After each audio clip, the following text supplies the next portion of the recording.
ഹരേ കൃഷ്ണ. നമുക്കിനി 16-ാമത്തെ ശ്ലോകം നോക്കാം. ക്വചിത് പല്ലവതൽപേഷു നിയുദ്ധശ്രമകർഷിത വൃക്ഷമൂലാശ്രയശ്ചേതേ ഗോപോത്സംഗോപബർഹണ. ഇനി എന്തൊക്കെയാണ് ഭഗവാൻ ആ വൃന്ദാവനത്തിൽ ചെയ്യുന്ന? കൃഷ്ണനുണ്ണി കൂട്ടുകാരുമായിട്ട് പോകുന്നുണ്ടല്ലോ നിത്യവും, പശുക്കുട്ടികളെയൊക്കെ മേയ്ക്കുന്നുണ്ട്. പിന്നെയോ ക്വചിത് പല്ലവതൽപേഷു, ക്വചിത് ചിലപ്പോൾ, പല്ലവതൽപേഷു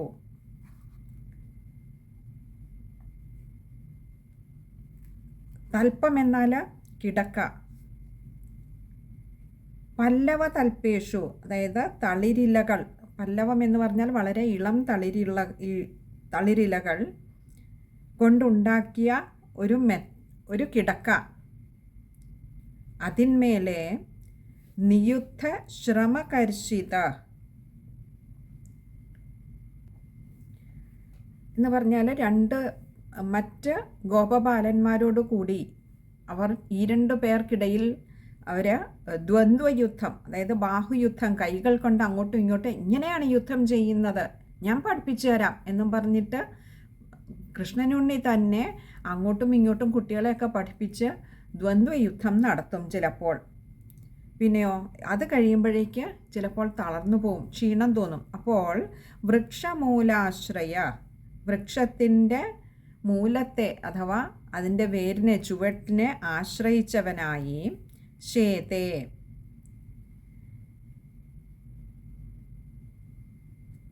എന്ന് പറഞ്ഞാൽ കിടന്നുറങ്ങുക, ഇച്ചിരി നേരം, കുറച്ച് അല്പനേരം ഒന്ന്, നമ്മൾ പറയില്ല റെസ്റ്റ് എടുക്കുക, ഒന്ന് ശയിക്കും.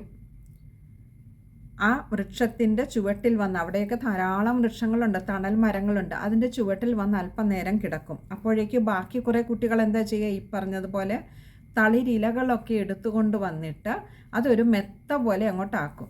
എന്നിട്ടോ അതിന്മേലെ കയറി കിടക്കും. ചില സമയത്ത് കൃഷ്ണൻ എന്താ ചെയ്യുക? ഗോപോത്സംഗോപബർഹണ, ഈ ഗോപന്മാരുടെ ഉത്സംഗം എന്ന് പറഞ്ഞാൽ അവരുടെ മടിയിൽ,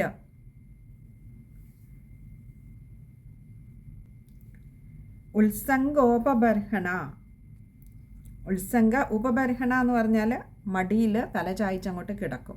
അപ്പോൾ ഇങ്ങനെ ഇളം തളിരിലകൾ കൊണ്ടുവന്ന് മെത്ത പോലെ ഉണ്ടാക്കി അതിന്മേലെ കിടക്കുന്ന ഗോപന്മാരുടെ മടിയിൽ ചില സമയത്ത് ഭഗവാൻ തല വെച്ച് കിടക്കും കുറച്ച് നേരം, ക്ഷീണിതനാകുമ്പോൾ. കാരണം യുദ്ധമൊക്കെ ചെയ്തു വരുന്നതല്ലേ, അപ്പോൾ അങ്ങനെ പാവം ക്ഷീണിതനാകുമ്പോൾ അങ്ങനെ ചെയ്യും. ചിലപ്പോൾ ആ വൃക്ഷത്തിൻ്റെ ചുവട്ടിൽ തന്നെ വെറുതെ വന്നങ്ങനെ കിടക്കും കുറച്ച് സമയം. താൻ സൃഷ്ടിച്ച പ്രകൃതിയുടെ മനോഹാരിത ഭഗവാൻ അതിൻ്റെ ചുവട്ടിൽ കിടന്ന് കണ്ട് ആസ്വദിക്കുന്നതാണോ എന്നറിയില്ല. ഏതായാലും ഈ കുട്ടികളുടെ മുൻപിൽ ഭഗവാൻ ദ്വന്ദ്വയുദ്ധമൊക്കെ ചെയ്ത് ക്ഷീണിതനായി വന്ന് കിടക്കുന്നത് ചിലപ്പോൾ കാണാം. നമുക്ക് ആ ശ്ലോകം ഒന്നുകൂടി നോക്കാം.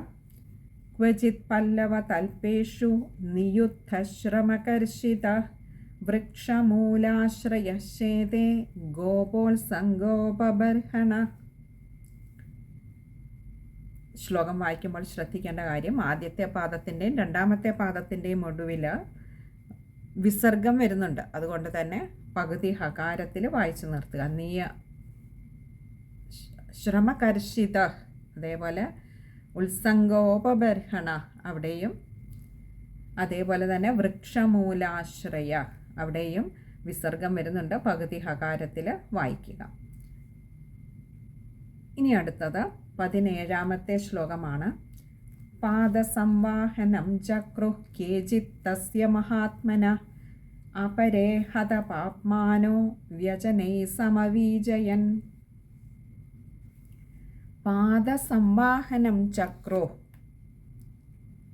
പാദസംവാഹനം എന്ന് പറഞ്ഞാൽ കാലൊക്കെ ഇങ്ങനെ തലോടുക, അതിനെ ചക്രു,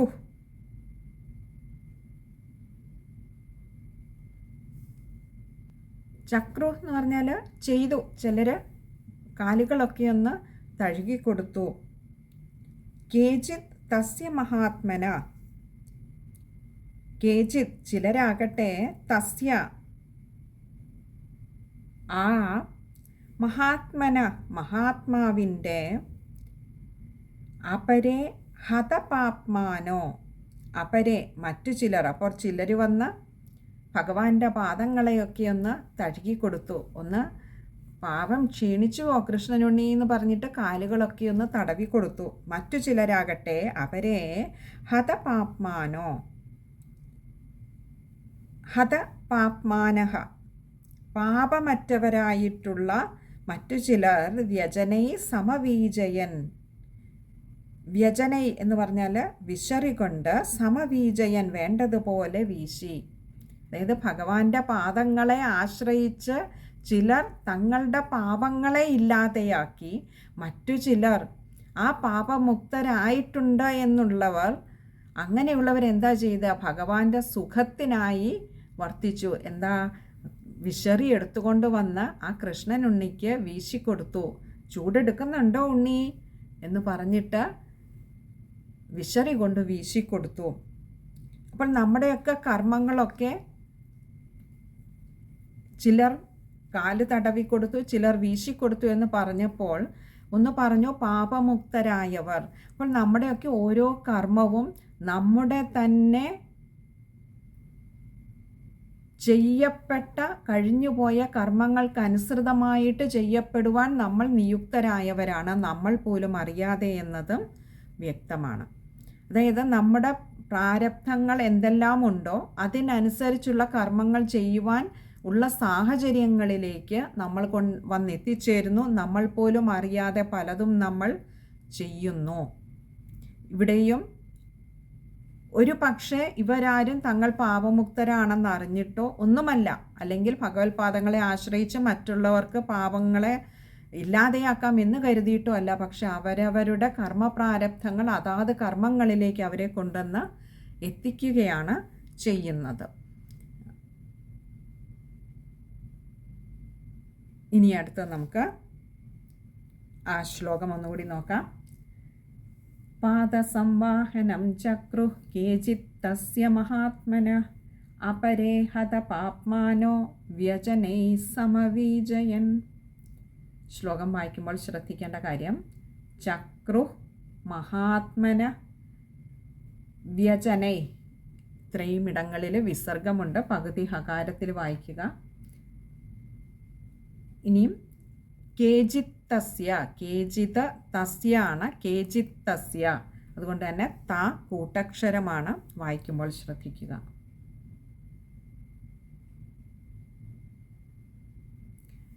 ഇനി അടുത്തത് 18ാമത്തെ ശ്ലോകമാണ്.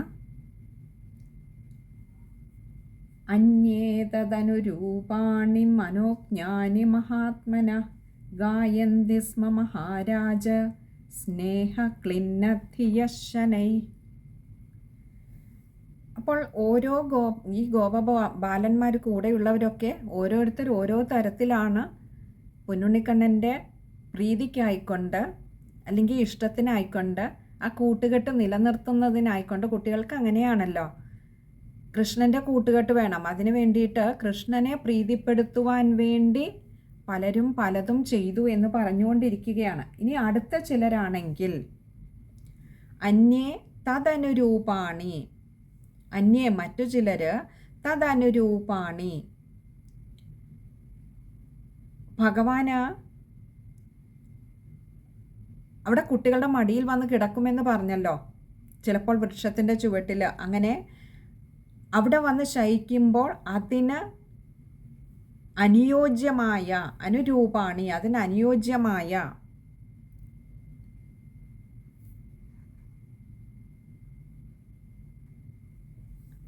മനോജ്ഞാനി മഹാത്മന, മനോജ്ഞാനി എന്ന് പറഞ്ഞാൽ മനസ്സിനെ രമിപ്പിക്കുന്നതായിട്ടുള്ള സുഖകരങ്ങളായിട്ടുള്ള, മഹാത്മന എന്ന് പറഞ്ഞാൽ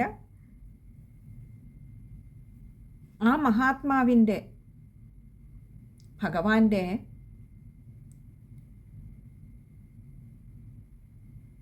ഗായന്തിസ്മ മഹാരാജ, ഗായന്തിസ്മ പാട്ടുകൾ പാടി, അല്ലയോ മഹാരാജാവേ, ഇവിടെ പരീക്ഷിത്ത് മഹാരാജാവിനോട് പറയുകയാണ്, അല്ലയോ മഹാരാജാവേ, ആ സമയത്ത് മറ്റു ചിലർ വന്നിട്ട് കൃഷ്ണനുണ്ണിക്ക് ഉറങ്ങുന്നതിന് അനുകൂലമായിട്ടുള്ള ഉറക്കുപാട്ടുകൾ വളരെ മധുരമായിട്ട് മനോജ്ഞാനി എന്നാ പറഞ്ഞ മനസ്സിന് ഇണങ്ങുന്ന വിധത്തിൽ, കൃഷ്ണൻ ഇഷ്ടപ്പെടുന്ന വിധത്തിലുള്ള ഉറക്കുപാട്ടുകൾ പാടി. സ്നേഹക്ലിന്നധിയ ശനൈ. സ്നേഹക്ലിന്നധിയ, ധി എന്നാൽ ബുദ്ധി, മനസ്സ്. സ്നേഹം കൊണ്ട് ആർദ്രമായിട്ടുള്ള മനസ്സോടു കൂടിയവരായി ശനൈ, അവർ മെല്ലെ മെല്ലെ അങ്ങനെ പാടി. അതായത് കൃഷ്ണനെക്കുറിച്ച്, കൃഷ്ണന് വേണ്ടിയിട്ട് അതിനനുസരിച്ചുള്ള ഉറക്കുപാട്ടുകൾ പാടിക്കൊടുത്തു.